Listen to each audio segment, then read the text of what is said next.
one of the things that is important in these teachings, wisdom teachings, is to examine your experience as a human being. It is said in these teachings that for most of us, life is suffering. So it would be important to understand, what do we mean by suffering? Because a lot of people would say, what are you talking about? I'm not suffering. So it's important to understand what we mean by suffering. What we mean by suffering is discontent, meaning that one form of suffering is not having what you want.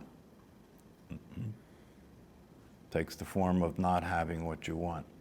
Another form of suffering is the constant process that arises in thought and emotions that what's happening shouldn't be happening.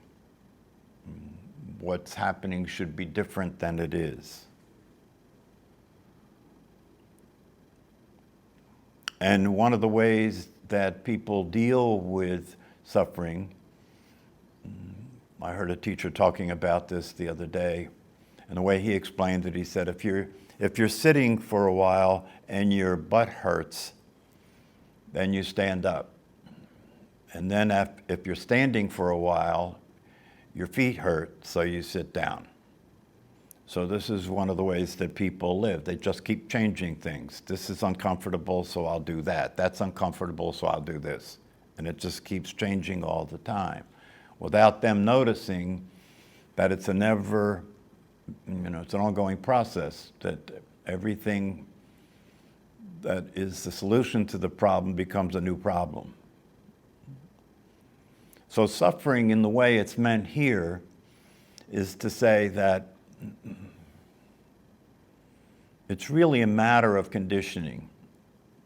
We're all conditioned, the mind's conditioned, and the way the conditioning works is you live inside of a certain thought-based reality. That's what conditioning is. You live inside of a certain set of neural patterns. You live inside of a certain set of experiences.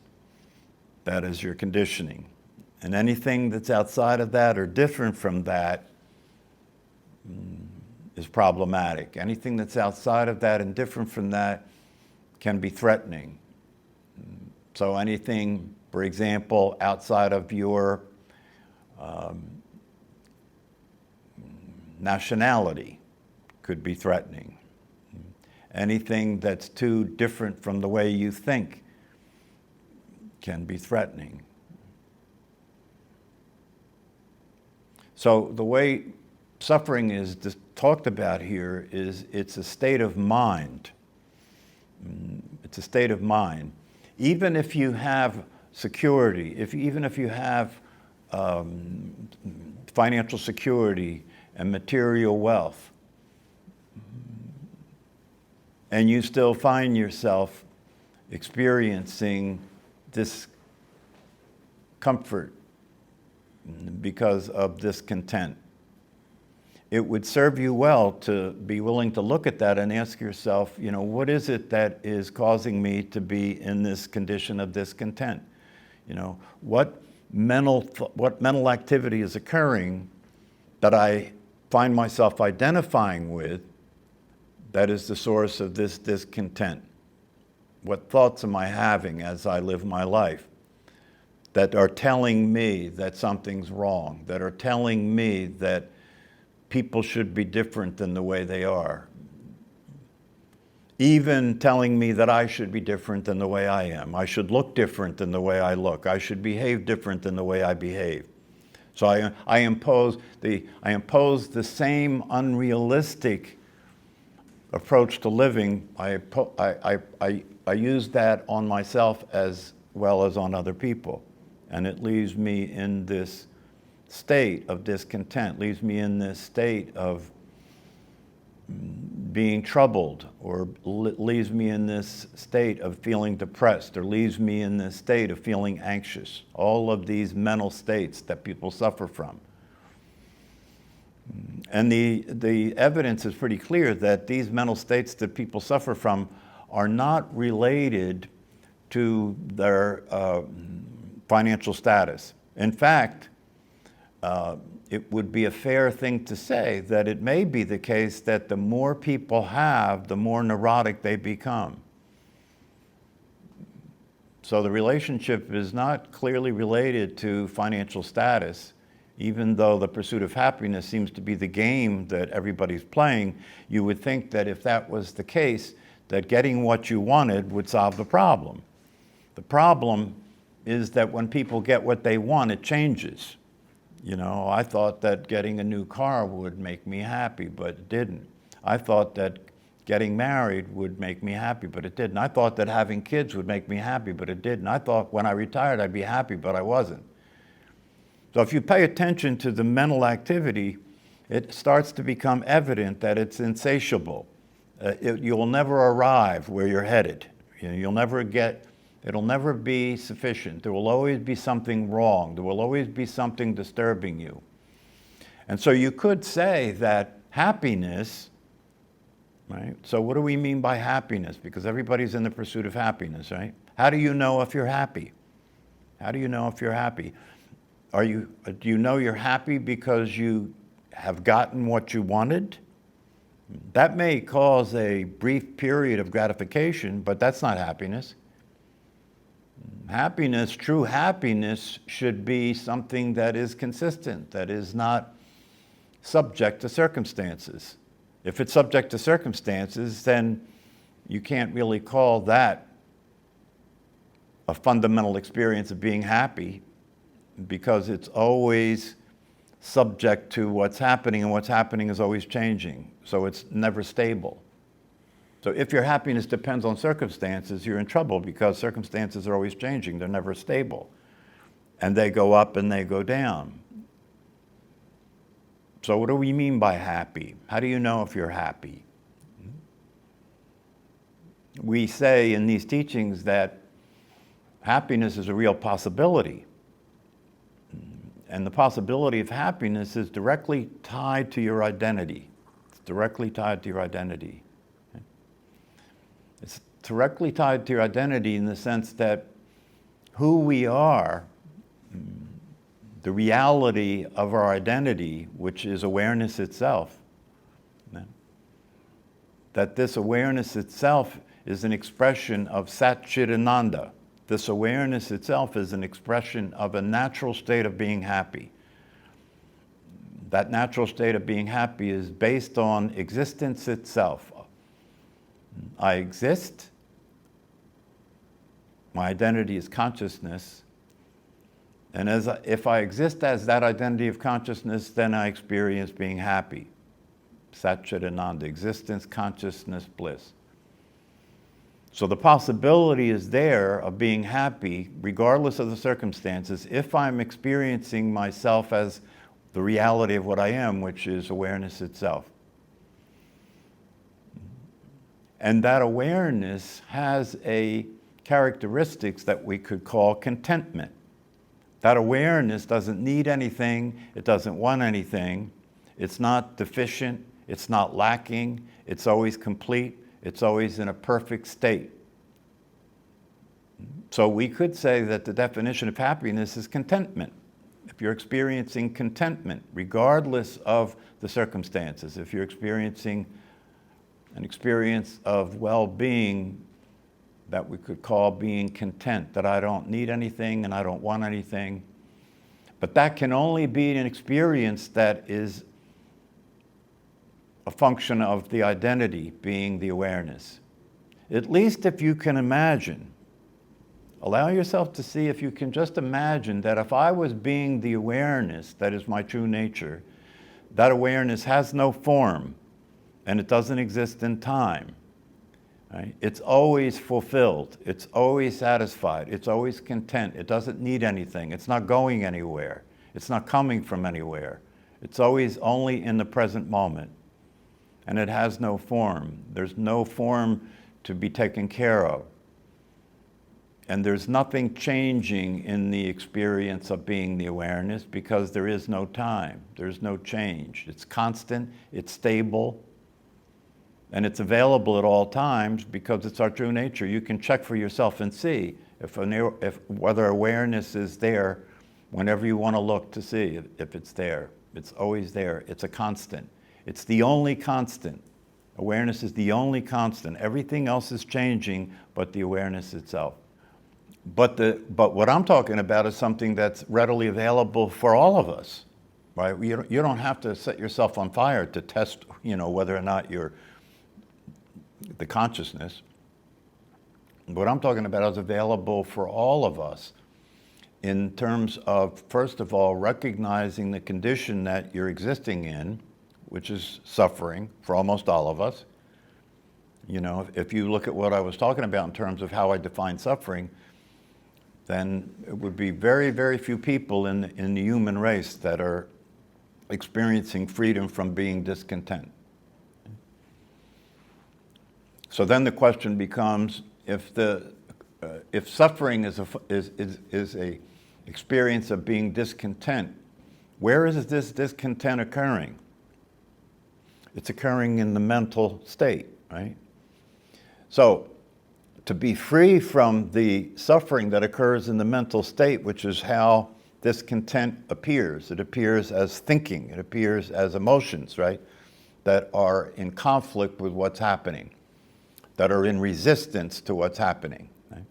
That continue to perpetuate this idea that it is possible to somehow change reality, it's possible somehow to control humanity, to control other human beings, to control the weather, to control the circumstances, to control what's happening so I can be content, so I can be happy, so I can experience well-being. That's such a foolish notion. It doesn't take a lot of IQ to be able to look around and understand that you are never going to control what's happening. It's in constant change, and there's no way to predict in which way, in what way it's going to change.